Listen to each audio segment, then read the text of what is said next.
शेतकरी बांधवांसाठी आनंदाची वार्ता। मित्रांनो, कर्जमाफी योजनेच्या निकषात बदलाचे संकेत, कोणाला मिळणार फायदा, संपूर्ण माहिती आजच्या व्हिडिओच्या माध्यमातून जाणून घेऊयात।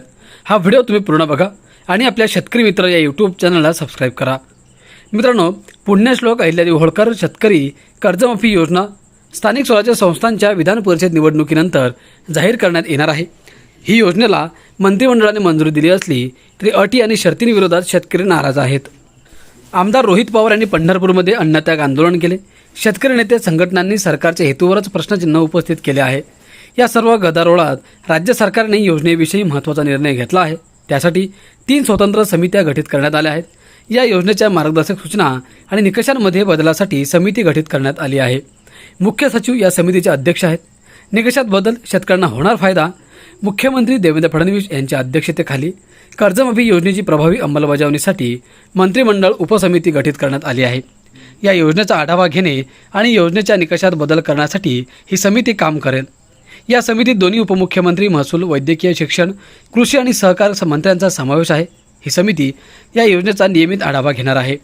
तर मुख्यमंत्र्यांच्या अध्यक्षतेखालील ही मंत्रिमंडळ उपसमिती कर्जमाफी आणि प्रोत्साहनपर लाभ मिळण्यास पात्र शेतकरी वंचित राहू नये, योजनेचा लाभ विनाविलंब मिळावा, तर योजनेची अंमलबजावणी अधिक पारदर्शकपणे व्हावी यासाठी नियमित आढावा घेणार आहे।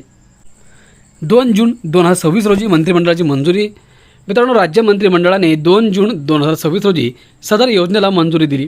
राज्यातील थकबाकीदार शेतकऱ्यांना कर्जमाफी तर कर्जाची नियमित परतफेड करणाऱ्या शेतकऱ्यांना प्रोत्साहनपर लाभ देण्याबाबत मंजुरी देण्यात आली।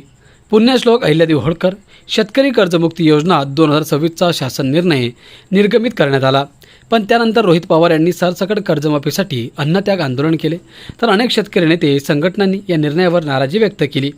निकष बदलण्याची विनंती सरकारकडे करण्यात आली। आता योजनेच्या मार्गदर्शक सूचनांमध्ये आवश्यक बदलासाठी समिती गठीत करण्यात आली आहे। राज्य सरकारने 30 सप्टेंबर 2025 रोजीपर्यंतचे 2 लाखांचे कर्ज माफ करण्याचे धोरण ठरवले आहे। महाविकास आघाडीने 2019 मध्ये महात्मा फुले कर्जमाफी योजना राबवली। त्यावेळी 32,29,000 शेतकऱ्यांची कर्जमाफी करण्यात आली। त्यांना नवीन योजनेचा लाभ मिळणार नाही। नियमित कर्जदारांना सुद्धा केवळ 50,000 रुपये देण्यात येणार आहेत। त्यांनाही किमान 2 वर्ष नियमित कर्जदार असणे ही अट टाकण्यात आली आहे।